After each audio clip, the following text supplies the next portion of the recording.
ಪ್ರಜ್ವಲ್ಗೆ ದೇಶ ಬಿಟ್ಟು ಹೋಗೋಕೆ ಹೇಗೆ ಬಿಟ್ಟು? ಮೋದಿ ಸಹಕಾರ ಇಲ್ಲದೆ ತಪ್ಪಿಸಿಕೊಂಡು ಹೋಗಲು ಸಾಧ್ಯನಾ? ಇದು ರೇಪ್ಗೆ ಸಮನಾದ ಕೇಸ್ ಎಂದ ಸಚಿವ ಕೃಷ್ಣ ಬೈರೇಗೌಡ.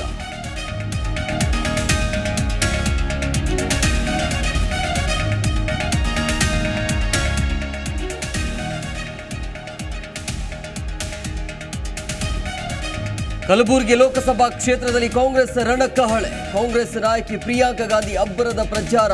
ಭಾಷಣದಲ್ಲಿ ಪ್ರಜ್ವಲ್ ಹೆಸರೇಳದೆ ವಾಗ್ದಾಳಿ.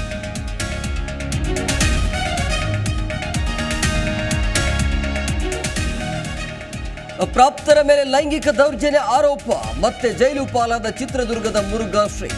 ನ್ಯಾಯಾಲಯದ ಆದೇಶದ ಮೇರೆಗೆ ಕೋರ್ಟ್ಗೆ ಹಾಜರು.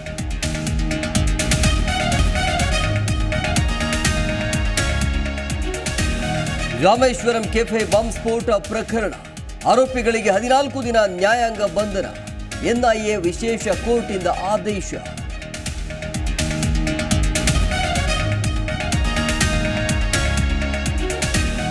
ಜಮ್ಮು ಮತ್ತು ಕಾಶ್ಮೀರದಲ್ಲಿ ಭಾರೀ ಮಳೆ. ಪ್ರವಾಹದಲ್ಲಿ ಮುಳುಗಿದ ರಸ್ತೆ ಕಟ್ಟಡಗಳು. ಪೂಂಚ್ನ ಮಂಡಿ ಪ್ರದೇಶದಲ್ಲಿ 10 ಮನೆಗಳಿಗೆ ಹಾನಿ.